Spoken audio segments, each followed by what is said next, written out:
तरह का साहस नहीं जुटा पाए, उनके यहाँ हालांकि गोदान में कुछ स्त्रियाँ बहुत होती, लेकिन वो भी एक मैं कह रहा हूँ कि है प्रेमचंद की भी रचनाओं में गांधी के प्रभाव में पहले जैसी ही, और जब अंतिम में वो पहुंचे हैं, जब गोदान लिख रहे हैं, कफन लिख रहे हैं, तो बदलाव आया किसी भी के जीवन में आता है। जैसा आप पहले सोचते हैं बाद में सोचते हैं, उसमें अंतर आता है।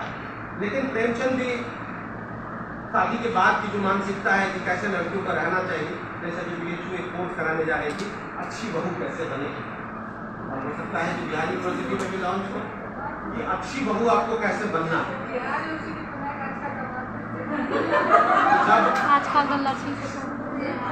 तो कई बार जब इस तरह के खाते में हम बांध देते हैं तो इस पर विचार करना चाहिए कि प्रेमचंद क्या कहना चाहता है। हालांकि बात जैसा कि मैडम ने कहा, बाद में उनके जो चरित्र बहुत मजबूत चरित्र है बनाने।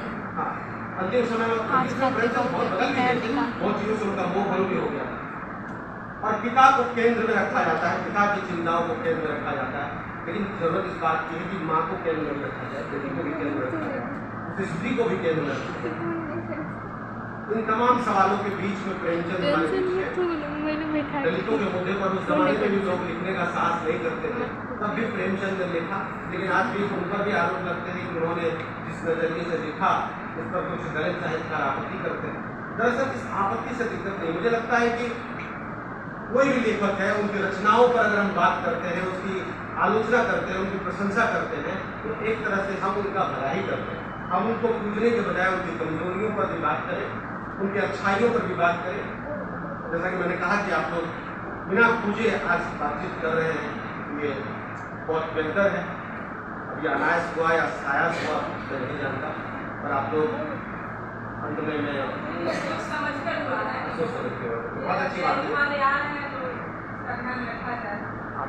और अंत में मैं ये कहना चाहता हूँ, इस दौर में कोई किसी की नहीं सुन रहा है, पति पत्नी का नहीं सुन रहा है, पत्नी पति का नहीं सुन रही है, टीचर विद्यार्थियों को नहीं सुन रहे, विद्यार्थी टीचरों का नहीं सुन रहे हैं, सरकार जनता का नहीं सुन रही, कोई किसी का नहीं सुन रहा। ऐसे माहौल में आप लोगों ने मुझे ध्यान से इस गर्मी के बीच सुना, मुझे लगता है ये मेरे लिए बहुत बड़ी उपलब्धि है। आप लोगों ने मुझे आमंत्रित किया, बोलने का मौका दिया और एक सार्थक परिचर्चा यहाँ संभव हुई, इसके लिए आप लोगों को बहुत बहुत धन्यवाद। मेरा बदला भी बना बजा आप सर का स्पीच। आपने मौसम का अनुमान लगाकर बहुत ही संक्षिप्त में अपनी बात कह डाली। आपने देखा कि बच्चों का शायद 11 बजे से बैठे हुए हैं, जिनका मुंह ही सूख रहा है, तो आपने संक्षिप्त में निपटा लिया। ये सही बात है, जब भी हम परिचर्चा करें खासकर तो खूबियों को ही ना देखें, कमियों को भी हम देखते हैं। जैसे कि उन्होंने स्त्रियों के बारे में बताया, प्रेमचंद के साहित्य में उन्होंने स्त्रियों के बारे में क्या लिखा है। तो ये क्योंकि प्रेमचंद किसी समाज से आते हैं और आज समाज में ये हालात हैं, अभी भी कुछ लड़कियाँ आती हैं, कहती हैं मेरे पापा अकेले नहीं जाने देते हैं घर से, यहाँ बैठी भी होंगी, आगे बहुत परेशान होती है, मैं पढ़ने नहीं आ सकती हूँ। तो अगर आज इतने दिनों बाद ये हाल है तो तब क्या रहा होगा। सबके घर में यही हाल होता है, मुश्किल होता था घर से निकलने के बाद नहीं होता है, संरचना में प्रेमचंद यहाँ नहीं जाओ प्रभाव बड़े हुए, तो वो उन पे तो प्रभाव रहा ही। जहाँ उन्होंने कह लीजिए गोदान में जो पात्र कौन सी गोदान की अनिशा जी, सुनीता, मालती मालती और तो आप या इस तरीके की जो भी आप पात्र देखेंगे या फिर निर्मला में सेवा सदन और का पात्र है, तो प्रेमचंद घर में पढ़ते हुए मुझे लगा कि उन पर मादाम बाबेरी या अन्ना कैरोलिना वगैरह रचनाओं का, अंग्रेजी की रचनाओं का बहुत प्रभाव रहा, गोल्की टॉल्स्टॉय वगैरह का उन पर अच्छा प्रभाव रहा, जिसके कारण वो भी चाहते थे कि हमारे समाज में महिलाएं घर से बाहर निकली। हाँ, उनके यहाँ एक खामियाँ थी, जिन्होंने बंटवारा किया कि उसका एक आदर्श रूप हो और उस आदर्श रूप में स्त्रियों का शोषण ही होता है, जिस पर इन्होंने प्रकाश डाला। और संक्षिप्त बात जो रह गई वो मैं कहना चाहूँगी, प्रेमचंद अन्य चीज़ों के लिए तो जाने ही जाते हैं, उनका एक लेख है एकदम अंतिम समय का 1936 का, महाजनी सभ्यता। उस लेख में उन्होंने एक सुंदर समाज की जो कल्पना की है, और वहाँ जब वो कहते हैं कि मसीहा आएगा, उस लेख को पढ़ते हुए मुझे ईदगाह कहानी याद आती है। ईदगाह कहानी का हामिद भी याद आता है।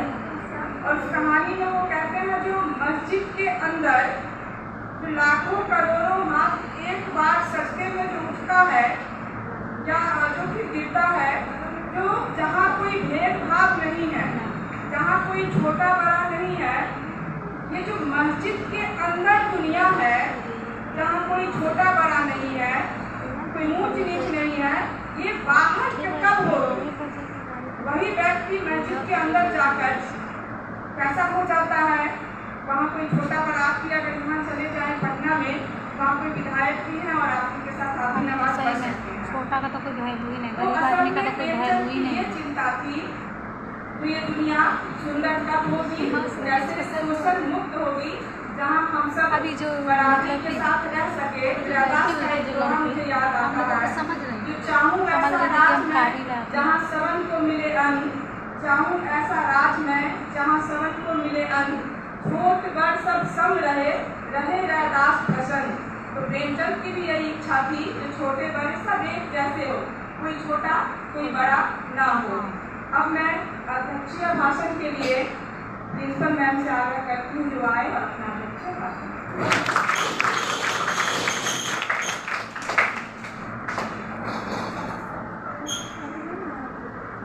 क्या था? अब स्पीच देने के लिए प्रिंसिपल मैम आ चुकी है, फ्रेंड और आप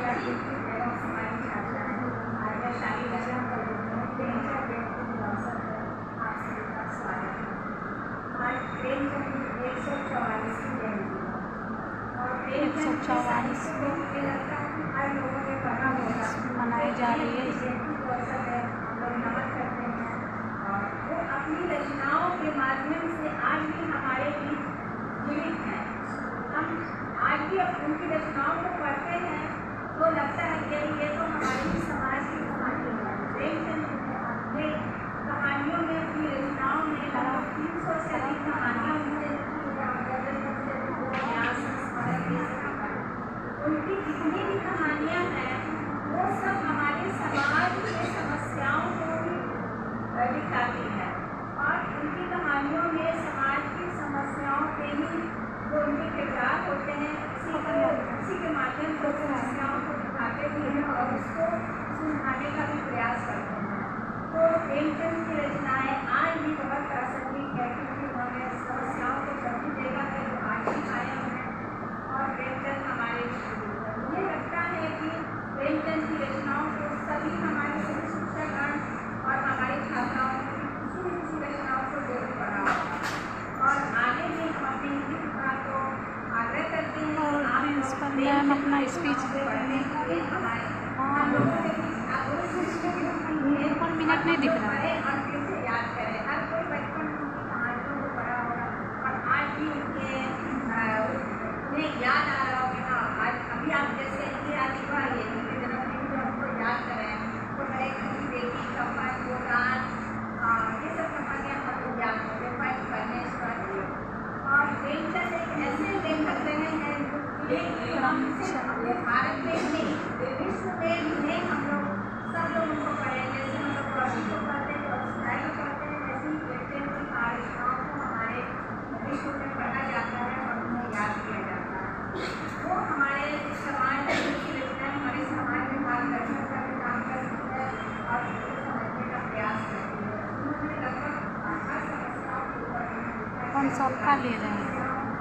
शामिल हो जाती है, ताकि वो चाहे वो बाल विवाह, बाल विवाह, इन सब समस्याओं को भी और समस्याओं को भी सुधारने का प्रयास किया। जैसे कि कर्नाटक में शादी वो बाल विवाह से शुरू हुई। तो किसी चीज़ देखना और उसके अपने ऊपर उसको लागू करना, दोनों बड़ी बात होती है कि हम वोट तो देते हैं लेकिन जब अपने ऊपर आता है तो हम उसको लागू नहीं करना। ये प्रेमचंद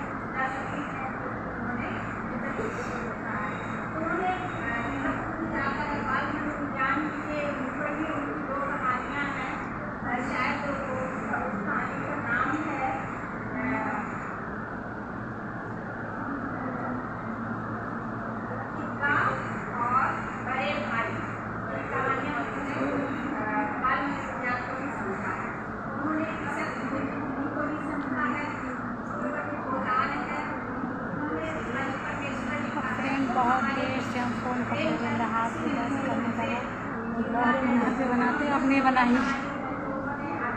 प्रिंसिपल मैम का स्पीच खत्म होगा, हम बंद करेंगे ब्लॉग बनाना। बहुत ही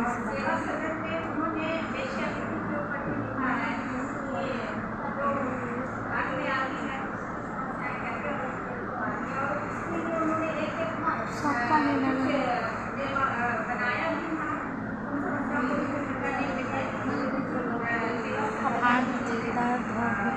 प्रेमचंद की कहानी सुनते सुनते फेल अभी हम रख रहे हैं ब्लॉग, और अगले ब्लॉग में आप लोग को दिखाते हैं। तो सपोर्ट कीजिए, सब्सक्राइब कीजिए, शेयर कीजिए। बाय बाय, अगले ब्लॉग में मिलते हैं।